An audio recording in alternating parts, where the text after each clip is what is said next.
if? Pero, not now. Eh, malay, nandun pa rin kasi yung what if. Kayo talaga. Hindi natin masasabi, di ba? Hindi natin masasabi. Gusto nyo magjowa na kami. Hiling ko lang po sa inyo, sana maging masaya kami kasi yun po yung naging desisyon namin sa isa't isa. At yun yung nakikita namin na mas tatagal po yung samahan namin. And katulad na sinasabi ko sa inyo po, transparent tayo lahat kay CJ. Wala tayong nilihim. Oh, nandun na nga. Well, hindi po sa amin sinabi ko lang kanina na yun nga. Kaso sa kasi ngayon, sa sitwasyon po namin ngayon, salungat po yung pananaw namin ni CJ sa po, di ba? Hindi ko sinabing wala pong kasong age gap sa akin.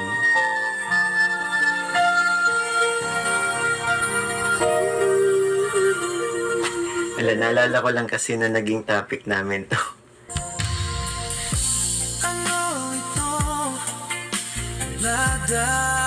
Doon namin nakita talaga na magkaiba kami.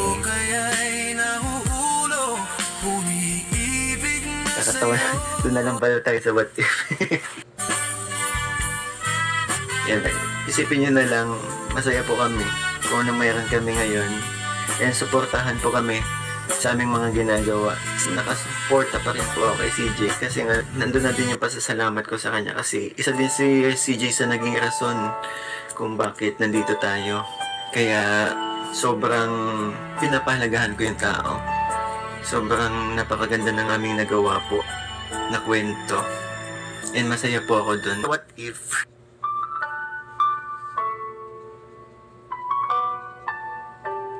Ayan na. Sige.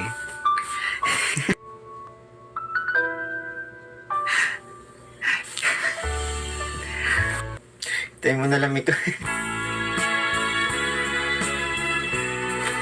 Malay nyo naman, di ba? Sa mga mag-BTS dyan, yung pangungulit ko kay CJ, may makasaksi pa din po, di ba?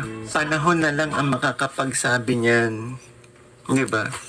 Basta, masaya po kami, magkaibigan kami. Ano?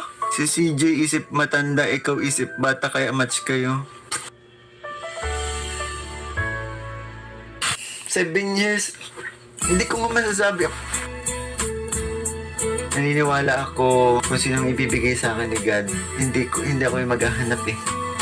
Kung para sa akin talaga, dun pa lang ako makakapag-decide po.